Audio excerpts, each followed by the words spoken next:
Sa puso ng feudal na Japan, sa gitna ng digmaan at tunggalian, lumitaw ang maalamat na si Miyamoto Musashi, isang gumagalang samurai, maestro ng espada at bihasang estratego. Ang kanyang totoong kwento ay sumanib sa mga alamat na nabuo dahil sa kanyang kahangahangang mga tagumpay. Ang kanyang epikong mga tunggalian, walang humpay na paghahanap ng teknikal na kasakdalan, at kanyang ligaw na diwa ay nagbigay inspirasyon ng paghanga at pagkahumaling sa loob ng maraming siglo. Ang nag-iisang samurai na si Musashi na sumunod sa landas ng espada at naging isang simbolo ng kulturang Hapon. Ngunit sino nga ba ang tao sa likod ng alamat? Isang walang awang mandirigma na naghahangad ng kaluwalhatian sa pamamagitan ng kamatayan ng kanyang mga kalaban? O isang mandirigmang pilosopo na ang espada ay naging daan sa kaliwanagan at pagkakaisa? Noong taong 1584, ang Japan ay nasa gitna ng magulong panahon kung saan nag-aagawan ang mga feudal na Panginoon para sa kapangyarihan at lupain. Sa ganitong kalagayan, sa tahimik na nayon ng Miyamoto, isinilang ang isang batang may dakilang tadhana. Ang kanyang pangalan ay Benosuke. Ngunit ang pagdating ng sanggol ay binahira ng trahedya. Ang kanyang ina na si Omasa ay nawalan ng malay dahil sa mga komplikasyon sa panganganak. Iniwan ang sanggol na walang ina sa kanyang murang edad. Ang maagang pagkawala ng kanyang ina ay malalim na nakaapekto sa pagkabata ni Benosuke. Pinalaki siya ng kanyang ama, ang maestro ng espada na si Miyamoto Munisai, at ng kanyang mongheng tiyuhin. Lumaki siya sa ilalim ng anino ng trahedya, nahubog ang isang malayang diwa at malalim na pagkahilig sa pag-iisa. Sa kabila ng mga pagsubok, nagtamo ang kabataan ng matatag na panloob na lakas at determinasyon, mga katangiang nagtulak sa kanya sa kanyang paglalakbay bilang isang samurai, at sa kalaunan ay naging alamat na kilala natin bilang si Miyamoto Musashi. Sa pagkawala ng pagmamahal ng kanyang ina, natagpuan ni Benosuke sa kanyang ama na si Miyamoto Munisai ang isang mahigpit na guro. Si Munisai, isang bihasang samurai na kilala sa kanyang kasanayan sa espada at jite, ay inilaan ang kanyang sarili sa pagtuturo sa kanyang anak ng mga paraan ng mandirigma. Si Benosuke ay nagpakita ng likas na kakayahan sa pakikipaglaban mula sa murang edad at mabilis na natutunan ang mga teknik na itinuro ng kanyang ama. Ang jite, isang bakal na sandata na may kawit, ang naging espesyalidad ni Munisai, at natutunan ng kabataan kung paano ito gamitin ng mahusay. Nagbunga ng isang natatanging estilo ng pakikipaglaban na pinagsasama ang lakas at katumpakan. Ngunit ang edukasyon ni Benosuke ay hindi limitado sa espada. Ang kanyang tiyuhin, ang budistang monghe na si Dorin, ay walang humpay na sinubukang magturo sa kanya ng mga halaga ng pagkahabag, disiplina sa pag-iisip at ang paghahanap ng sariling kaalaman. Ngunit si Takezo ay isang rebelde.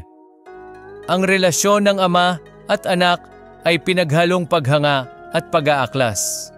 Gutom sa higit pang kaalaman at pagkilala, sinubukan ni Benosuke ang mga aral ni Munisai, hinangad na lumampas sa tradisyon at hubugin ang kanyang sariling estilo ng pakikipaglaban.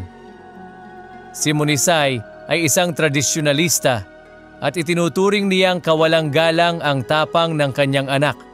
Ang kanilang mga argumento ay lalong dumadalas at ang mga hidwaang ito ay pinalala ng labis na pag-inom ni Munisai.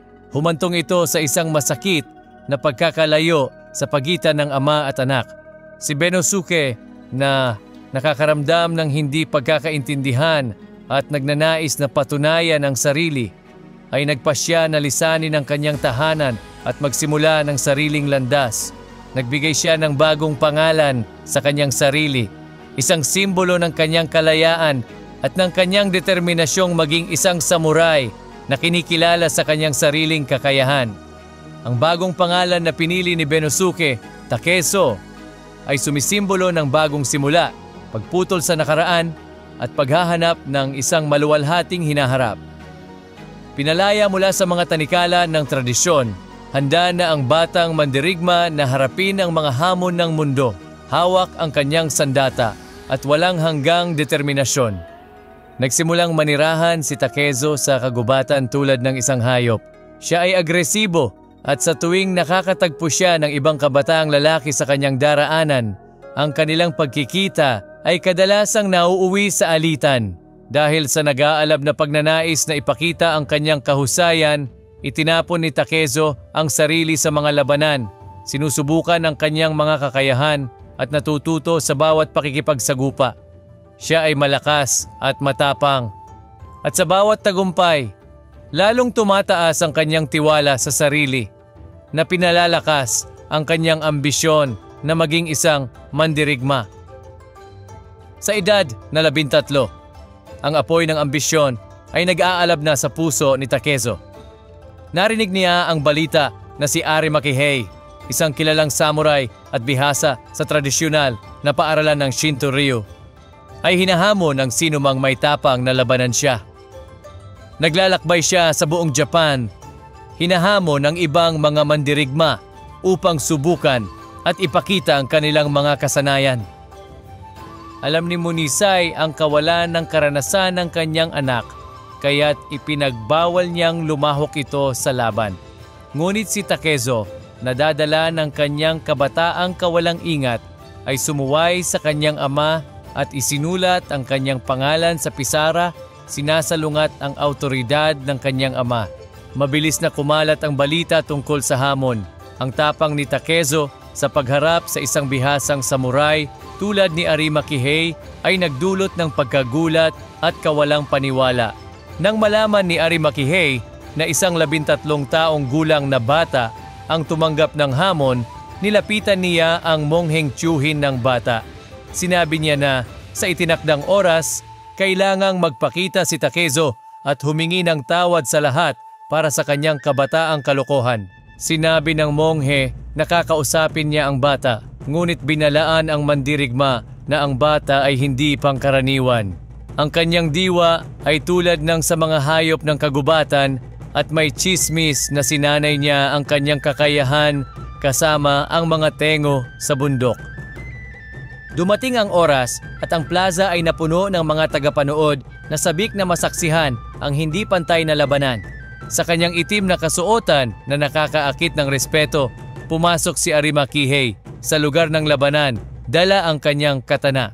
Si Takezo, nakasuot ng simpleng kasuotan at hawak ang isang boken na gawa sa kahoy, ay tila marupok at hindi handa laban sa veteranong samurai. Parang si David laban kay Goliath. Hindi naroon si Takezo upang humingi ng tawad, kundi upang lumaban. Nagsimula ang laban. Sa malalakas na atake, si Ari Makihei ay walang awa na sumugod. Umaasang tapusin agad ang laban dahil hindi niya kayang masira ang kanyang reputasyon laban sa isang bata. Subalit, maliksi at mapanlikha, madali ang naiwasan ni Takezo ang mga suntok. Gamit ang kanyang kabataan at bilis bilang sandata, ipinakita ng binata ang nakagugulat na determinasyon at tapang. Sinugod ni Musashi si Kihei gamit ang lahat ng kanyang lakas at bilis na nagdulot ng pagkabigla sa kanyang kalaban. Hindi inaasahan ni Kihei ang ganong agresibong atake mula sa isang bata, kaya't mabilis siyang napunta sa depensa. Inalis ni Musashi ang sandata ni Kihei at gamit ang isang malakas na suntok, malubhang sinaktan ang ulo ni Kihei. Ang laban ay nagtapos sa pagkamatay ni Ari Makihei dahil sa sugat sa ulo na naging unang tagumpay ni Musashi sa isang nakamamatay na labanan. Ang tagumpay na ito ay lalong nagpalaki sa marahas na tiwala sa sarili ng binatang kalaunan ay tatawaging Musashi. Ang labang ito ay nagkaroon ng malalim na epekto sa buhay ni Musashi. Ang tagumpay laban sa isang bihasa at may karanasang samurai ay hindi lamang nagpagtibay ng kanyang kumpiyansa sa kanyang kakayahan, kundi nagbukas din ng daan upang maging isang alamat. Gayunpaman, habang sinisimulan ni Takezo na patunayan ang kanyang kakayahan bilang isang mandirigma, nananatili pa rin ang diwa ng isang demonyo ng kagubatan sa kanyang loob.